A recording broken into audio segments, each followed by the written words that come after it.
আসসালামু আলাইকুম। বিসমিল্লাহির রহমানির রহিম। আজকে লাইভের আলোচ্য বিষয় হবে রসুল সম্পর্কে।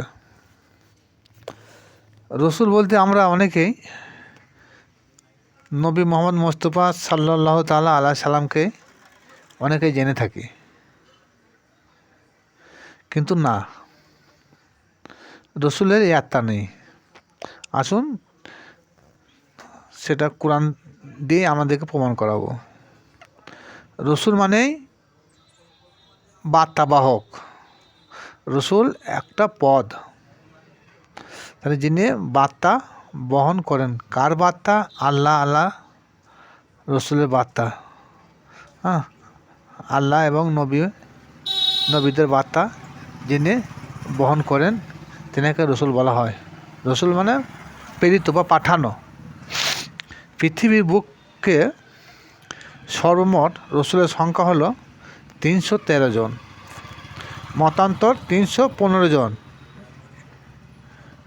এটা কিন্তু কোরআনের আয়াত নয়, এটা হলো হাদিসে। এই 313 কি মতান্তর 315 জন, এটা আছে হাদিস শরীফে উল্লেখিত আছে।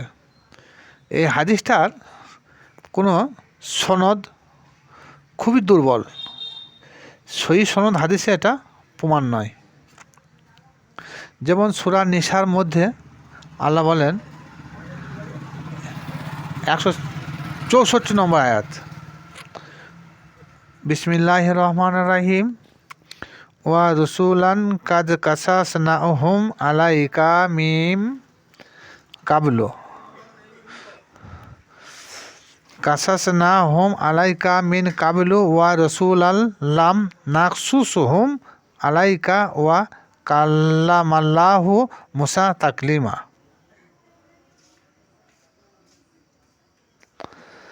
এর বাংলা অনুবাদ হলো, আল্লাহ বলেন, এমন কিছু রসুল তোমাদের কাছে আমি পাঠিয়েছি যাদের কথা আমি আপনাকে কোরআনে শুনিয়েছি, এবং এমন কিছু রসুলের কথা শোনানো হয়নি। এখানে ভাবতে হবে, আল্লাহ তার হাবিবকে বলছে যে আমি কোরআনের মধ্যে এমন কিছু রসুলের কথা আমি আপনাকে শুনিয়েছি, এবং কিছু রসুলের কথা আছে সেগুলো আপনাকে শোনানো হয়নি বা আপনি শুনেননি। তাহলে এইখানে বুঝতে হবে যে রসুলের সংখ্যা গণনা করা অসম্ভব। কিছু আলেম ওলামায়ে কিরামরা হাদিস দিয়ে অনেক জায়গায় কোরআনকে ঢেকে দিয়েছেন, কিন্তু কোরআন কি বলছে দেখুন। এই যে হাদিস শরীফে আলেমরা তুলে ধরেছেন যে 313 জন কি 315 জন রসুল, কিন্তু আমরাও জানি বা জেনে আসছি আজ পর্যন্ত, আমাদের কিন্তু এই আলেম সমাজ শুনিয়ে দিয়েছেন যে 313 কি মতান্তর 315 জন রসুল। কিন্তু কোরআন কি বলছে? রসুলের ইয়াত্তা নেই। আল্লাহ বলছে, হাবিব তোমাকে কিছু রসুলের কথা শোনানো হয়েছে এবং কিছু রসুলের কথা শোনানো হয়নি। কিন্তু তাহলে আলেম সমাজ কী করে তার ফাইসলা করলো, কী করে গণ্ডি করলো যে না 313 থেকে 315 জন? এটা সম্পূর্ণ কোরআন বিরোধী কথা। আমি আল্লাহ সরাসরি মুসার সাথে কথা বলেছি। এই আয়াতেই আল্লাহ বলছেন যে হে রসুল, আমি তোমাকে কিছু রসুলের কথা কোরআনের মধ্যে শোনানো হয়েছে, আর কিছু রসুলের কথা তোমাকে শোনায় নাই বা তুমি শুনোনি, এবং আমি আল্লাহ সরাসরি মুসার সাথে কথা বলেছি। এই সূরা 164 নম্বর আয়াতে, সূরা নিসার 164 নম্বর আয়াতে এইটা আল্লাহ বলতে চেয়েছেন। এই আয়াত ভিত্তিতে বোঝা গেল রসুল কত আছে তা আল্লাহ পাক রব্বুল আলামিন তিনিই জানেন। পৃথিবীর মধ্যে যত গোষ্ঠী বা ভাষা আছে ততই রসুল আছেন। যেমন প্রমাণ কোথায়? প্রমাণ আল কোরআন, সূরা ইব্রাহিম আয়াত নাম্বার 4, বিসমিল্লাহির রহমানির রহিম। ওমা আরসালনাকা মিন রাসূলিন ইল্লা বিলিসানি কাওমিহি লিইয়ুবাইয়িনা লাহুম। আমি প্রত্যেক জাতির রসুলকে তার জাতির ভাষাভাষী করে তাদের নিকট রসুল পাঠিয়েছি। খুব ভাইটাল কথা। আল্লাহ বলছেন আমি প্রত্যেক জাতির, সমগ্র জাতির কথা বলে না, প্রত্যেকটা জাতির রসুলকেই তার জাতির ভাষাভাষীর উপর তাদের নিকট আমি রসুল পাঠিয়েছি। কারণ পরিষ্কার কোরআন ব্যাখ্যা করার জন্য, যাতে তারা সহজেই বুঝতে পারে আমি আল্লাহ কি বলেছি। অতএব বর্তমান আমাদের ভাষা যদি বাংলা হয়, তাহলে এখন আমাদের ভাষার রসুল কে হবে? এটা একটা প্রশ্ন। কারণ আমার হুজুর পাক সাল্লাল্লাহু তাআলা আলাইহি সাল্লাম যদি তিনি একজন রসুল, কিন্তু ওই রসুলের কথা যদি বলা হয়, তিনি তো বাংলা জানতেন না, আর তিনার ভাষাতে কোরআন নাজিল করে, তিনার ভাষা হলো আরবি, আর আরবি ভাষাতে আল্লাহ পাক রব্বুল আলামিন কোরআন নাজিল করেছেন। তাহলে আমাদের ভাষা হলো বাংলা, তা বাংলা ভাষার রসুল আমাদের খুঁজতে হবে। বর্তমান পৃথিবীর বুকে বহু জাতি বা বহু ভাষার লোক বসবাস করে। যেমন একটা সমীক্ষায় পাওয়া গেছে পৃথিবীর বুকে 2500 উপর ভাষা আছে, আর 4300 অধিক জাতি আছে। এবার আসুন, কোরআন বলছে প্রত্যেক জাতির ও প্রত্যেক ভাষার উপর আমি রসুল প্রেরণ করে থাকি বা করেছি। এটা হলো বর্তমান কাল।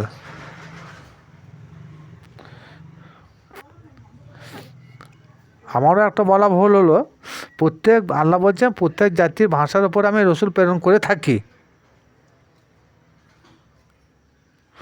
এটা হলো বর্তমান কাল।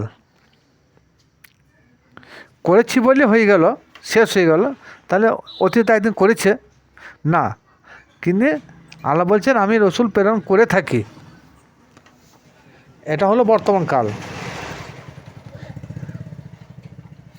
করব বলে নাই, করি বলেছে। এবং সূরা হজে 75 নম্বর আয়াতে আল্লাহ বলেন আল্লাহু ইয়াস্তাফি মিনাল মালাইকাতি রাসূলান ওয়া মিনান নাসি ইন্নাল্লাহা সামিউন বাসীর। অর্থাৎ আল্লাহ বলেন আমি মানুষ ও ফেরেশতা হতে রসুল প্রেরণ করে থাকি। এটাও বর্তমান কাল। এই আয়াত দ্বারা বোঝা গেল দৈনন্দিন আল্লাহ রসুল প্রেরণ করে থাকেন। আমরা কেউ কখনো যেন নবী আর রাসূলকে এক না ভাবি। নবী রসুল এক নয়। রসুল আজও প্রেরণ হচ্ছে, কিন্তু নবী আর প্রেরণ হয়নি, আর হবে না, কিয়ামত পর্যন্ত হবে না, আর অতীতেও হবে না। কারণ আল কুরআন উত্তর দিচ্ছে খাতেমান নবিয়ান, অর্থাৎ নবীর আগমন খতম বা শেষ। এটা সূরা আহজাবে 40 নম্বর আয়াতে বলা হয়েছে। আবার বলছি, রসুল মানে বার্তাবাহক। যদি প্রশ্ন করা হয় কিসের বার্তা, উত্তর হবে আল কোরআনের বার্তা। কোরআন কি শুধুই শরীয়তের কথা বলা হয়েছে? না, কোরআনের শরীয়তের কথা বলা আছে, তরিকতের কথা বলা আছে, হকিকতের কথা বলা আছে, মারিফতের কথা বলা আছে, ইলমে লাদুনির কথা বলা আছে। এই সমস্ত তরিকের কথা কোরআন শরীফের মধ্যে শিক্ষা লাভ করা যায়। সুতরাং সঠিকভাবে যিনি আল্লাহর বার্তা মানুষের নিকট পৌঁছে দেন, তিনি আমাদের কাছে রসুল।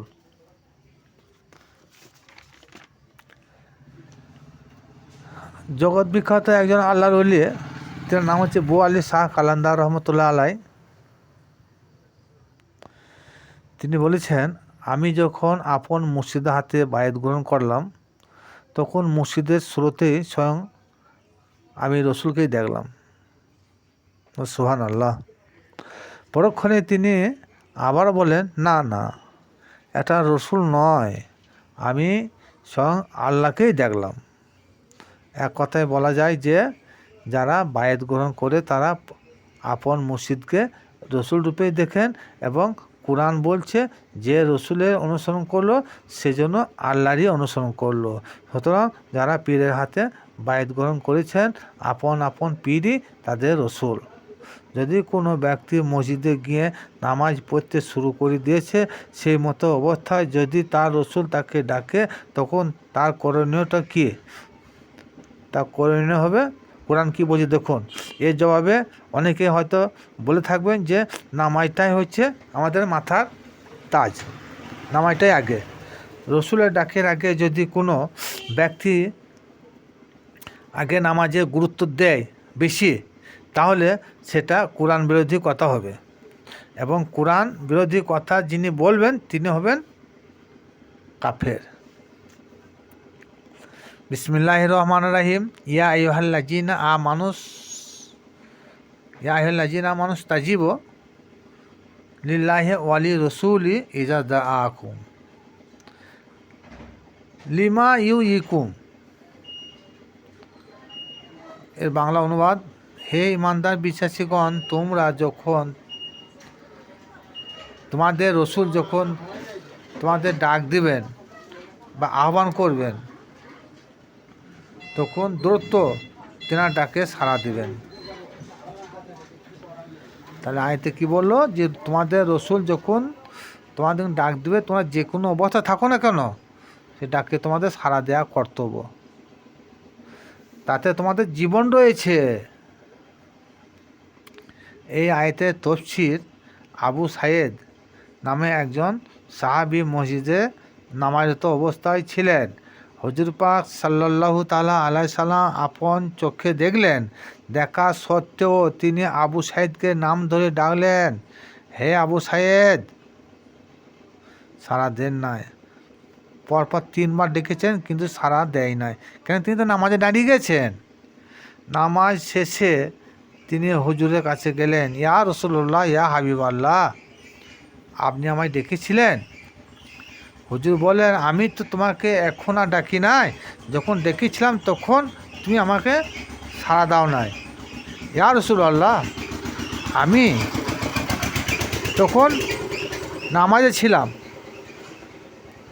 আপনি যখন আমাকে ডাকছিলেন তখন আমি নামাজরত অবস্থায় ছিলাম, তা কী করে নামাজ ছেড়ে আমি আপনার ডাকে সাড়া দিই? হুজুর বললেন, আবু সাইদ, তুমি তো কোরআনের হাফেজ, সূরা আনফলের 24 নম্বর আয়াতটা তুমি কি পড়ো নাই? আল্লাহ কি বলেছেন? যখন তোমাদের রসুল তোমাদেরকে ডাক দেবেন, সেই মতো অবস্থায় তোমরা সমস্ত রকম কর্ম বন্ধ করে দিবে, হ্যাঁ, আপন রসুলের ডাকে দ্রুত সাড়া দেবে। আবু সাইদের এই বেয়াদবের কথা রসুল সাল্লাল্লাহু আলাইহি সাল্লাম কিন্তু ক্ষমা করে দিলেন। তেনার কাছে ক্ষমা চাইলেন, বললেন, ইয়া রাসূলুল্লাহ, আমার বড়ই ভুল হয়েছে, হ্যাঁ, আপনি আমাকে ক্ষমা করে দেন। আল্লাহ নবী তার ক্ষমা করলেন। তদ্রূপ আমাদের মধ্যে যারা পীরের মুরিদ আছেন, তেনাদের কর্তব্য হলো যখনই আপন মুর্শিদ ডাক দিবেন, সে মতো অবস্থায় সমস্ত রকমের কাজকর্ম ফেলে দিয়ে আপন পীরের ডাকে সাড়া দেয়া ফরজ। প্রত্যেকটা মুরিদের নিকট তার মুর্শিদে হলো তার রসুল। টপিক ছিল রসুল আগে না নামাজ আগে? আগে হয় রসুল, পরে নামাজ। এরপরে কিছু সংক্ষিপ্ত কিছু আয়াতের মানে আমাদের সম্মুখে তুলে ধরছি। আল্লাহ বলেন, প্রত্যেক জাতির মধ্যে আমি যুগে যুগে রসুল প্রেরণ করে থাকি। সূরা নহল আয়াত নম্বর 36। পূর্বে যে আলোচনা হয়েছে একটু, যে রসুল 313 জন না 315 জন, কিন্তু কোরআন কি বলেছে? রসুল তোমাকে কিছু রসুল, হে নবী, তোমাকে কিছু রসুলের কথা শোনানো হয়েছে এবং কিছু রসুলের কথা শোনানো হয়নি। তাহলে রসুলের শেষ নাই, কি বর্তমান আলেমরা এইটা নিয়ে তর্কাতর্কি করে, কিন্তু তা নয়। কোনো রকম গুঁজামিলি তারা পেরিয়ে যাচ্ছে, কিন্তু কোরআনকে তারা ফলো করছে না, হাদিস নিয়েই তারা মারামারি করছে। বর্তমান পৃথিবীর বুকে 4300 উপর যদি জাতি থাকে, তাহলে রসুল 4300 ঊর্ধ্বে হতে হয়। ওমা কুন্নান, বিসমিল্লাহির রহমানির রহিম, ওমা কুন্নান মুআজ্জিবিনা হাত্তা ইয়ানবাসা রাসূলান, সূরা বানী ইসরাঈল, আয়াত নম্বর 15। তাহলে এই আয়াতের অর্থ হলো, কারো নিকট রসুল না পাঠিয়ে আল্লাহ বলেন আমি কাকেও শাস্তি দেবো না। কারো নিকট, কোন জাতির নিকট বলে নাই, কোনো গোষ্ঠীর নিকট বলে নাই, কোনো দেশের নিকট বলে নাই, কিন্তু কাহারও ব্যক্তিগত এক একটা লোককে বোঝাইছে, কাহারও নিকট, যে তাদের নিকট আমি রসুল না পাঠিয়ে আমি কাউকেও শাস্তি প্রদান করব না। তাহলে এখানে কোনো জামানার কথা তিনি উল্লেখ করে নাই। যদি বলতেন না আমি কোনো জামানায় রসুল না পাঠিয়ে তাদেরকে শাস্তি দেবো না, এরকম বলেন নাই। তিনি বলছেন আমি কাহারও নিকট রসুল না পাঠিয়ে আমি কাহাকেও শাস্তি প্রদান করিব না। তাহলে আর রসুল যদি কেউ বলে থাকেন যে নবী মোহাম্মদ মুস্তাফা সাল্লাল্লাহু তাআলা আলাইহি সাল্লাম তিনি রসুল, সেই রসুল কথা বলেছে, এটা ভিত্তিহীন কথা। কারণ এখন বর্তমান আপনি হায়াতে আছেন, তা আপনার কাছে আমার কাছে কোন রসুল এসে আপনাকে হেদায়েত দিবে, হ্যাঁ, কোরআন বোঝাবে বাংলা ভাষায়?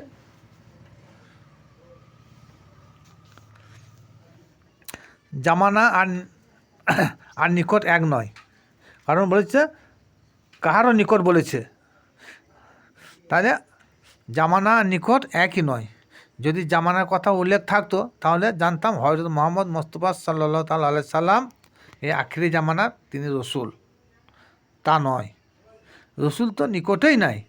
কোরআন নিকটে কথা বলেছে, সূরা ইউনূস আয়াত নম্বর 47, লিকুল্লি উম্মতি রাসূলুন ফাইজা জাআ রাসূলুহুম, লিকুল্লি উম্মতি রাসূলুন ফাইজা জাআ রাসূলুহুম, অর্থ প্রত্যেক উম্মতের জন্য একজন করে আমি রসুল পাঠিয়েছি। প্রত্যেকটা, এখানে বলছি এই আয়াতে সূরা ইউনূস আয়াত নম্বর 47, এই আয়াতে বলছে প্রত্যেকটা উম্মতের জন্য আমি একটা করে রসুল প্রেরণ করেছি, অর্থাৎ যত উম্মত ততই রসুল। এরপরে সূরা আনাম আয়াত নম্বর 9, ওয়াল্লাহু জাআলনাহু মালাকা আল্লাহ জাআলনাহু রাজুলান ওয়ালা লাবাসনা।